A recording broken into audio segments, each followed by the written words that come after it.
In previous courses, you've discussed the role of the game engine.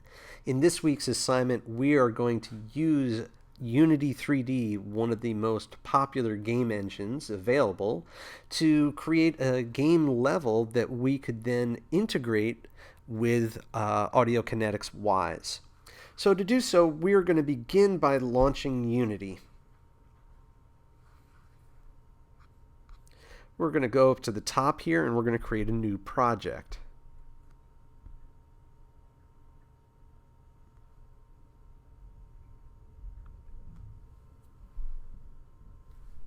Let's name our project Forest.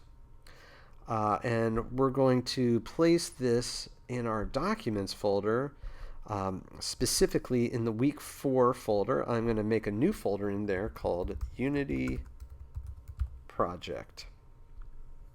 I'm going to click on Open.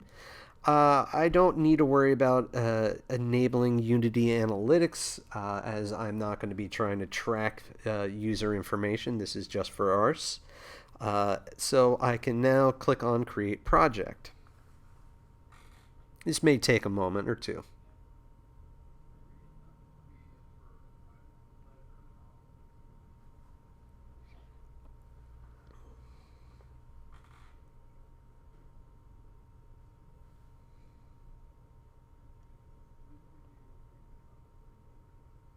Our basic Unity project has been created. What we're seeing here on the screen is a series of information that are going to help us create game levels.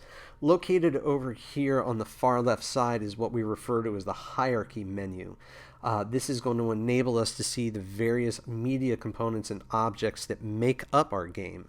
The middle section here can be split between different views. We have what is known as scene view, which is more or less an editor view. We have our game view, which is the view that the character or camera sees when you're playing the game. And we have some other customizable views that we're not going to be playing around with. We will experiment with the asset store later on this week. I also have a tab here that I've created called the animator, which is used to synchronize animation cycles with specific commands, but that's not something we're going to worry about here. Located over on the far right-hand side, we will have what is known as the inspector. When we click on various game objects in the hierarchy, we can see all their parameters and attributes listed in the inspector, and that enables us to edit those. Located down here on the bottom, we will find our project tab, which enables us to import various components into our project, which we can see here. And we have what is known as a console view, which is more like a debugger or troubleshooting device that enables us to see if there's any errors with any of the commands that we've created, whether it's scripting or if there are game objects which are not functioning correctly. Now, we could create a game level completely from scratch on our own, but instead we're going to import an existing game level and its components directly into this project. And we can do so by going to the Assets menu, selecting Import Package, and choosing Custom Package. Navigate to your APR 4316 folder, look in the Week 4 folder, and we will see that we have a folder that says Integration followed by a zip file that's forest.unity or forestunity.zip. I'm going to unzip that file here in a different window. And so I can now select the forest.unity package that exists inside of that zip file. And this is simply a bundled file that contains all of the relevant media assets that we need for this game level. So we simply select that and click Open. Now, this is going to take several minutes, so you might want to go get a cup of coffee or a beer or have a glass of wine or whatever floats your boat. We will see this menu that says Import Unity Package, and this enables us to determine exactly what components we want installed. We are selecting all, and we're going to click on Import. And as I indicated, this is going to take several minutes, so I will be right back in a jiffy.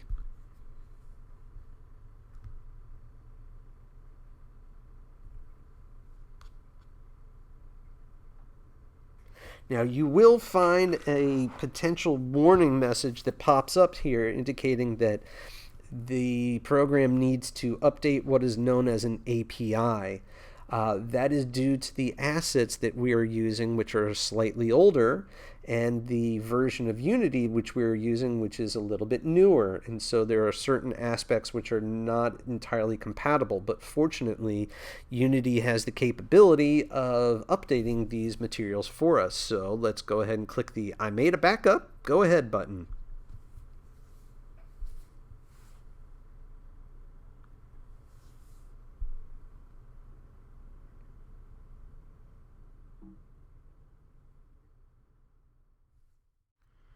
All of our assets have now been successfully imported into the project. You can begin to see all those folders located here in the project menu or project view, where you can see them listed in our assets folder. In addition, you will also see on the console some interesting messages that have appeared. These are not fatal messages, but they are simply indications that there are some components of the project that we're dealing with that are now out of date and may not behave as expected.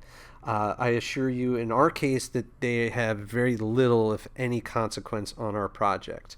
So we can simply click on the clear button and that'll remove those warnings. Later on, as you're adding additional components and modifying some of the scripting, if you receive an error at that point, that's a pretty good indication that there's something that you've done that isn't working so well and that needs to be addressed. But we'll discuss that later.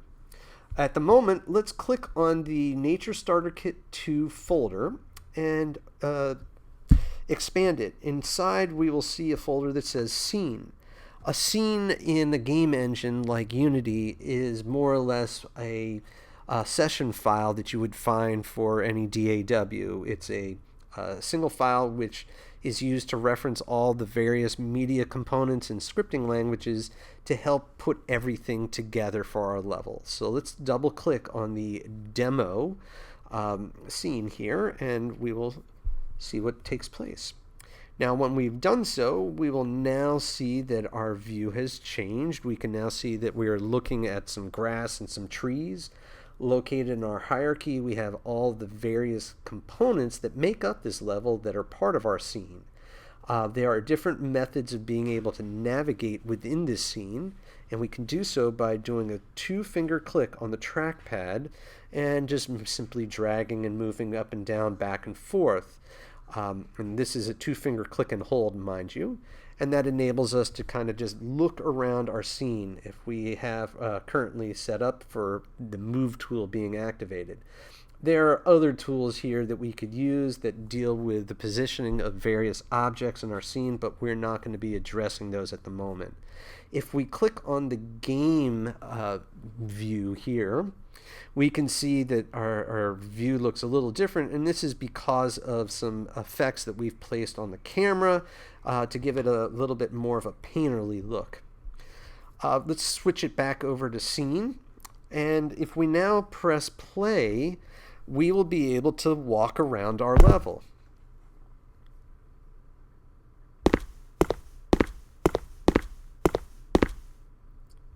Let's go ahead and turn this off, and we'll go back into the scene mode. The scene mode could be thought of as your edit mode, and this is where all the various attributes and things that you drag into the scene where they can be modified, and the play mode is the game view itself. If we click on any one of these objects, you will see its information being listed here in the inspector, and this is where we have the ability to address and adjust its positioning in the scene, as well as the size or the rotation of it. We're not going to worry about these at the moment. If I double click on any one of the objects, the scene will automatically zoom and take a shortcut enabling us to see that specific object in the scene. I double clicked on the first person shooter controller, which we see right here, and you can see that the camera is connected to it, which enables us to see. And we also have the speaker icon, which enables us to be able to hear specific sounds, or in this case, to play specific ones. However, we are not going to use the audio assets that come with this Unity project. Instead, we are going to be integrating Unity with Wwise, and that will more or less allow Wwise and Unity to speak to one another, and will replace the audio functions of this game engine with that of Wwise.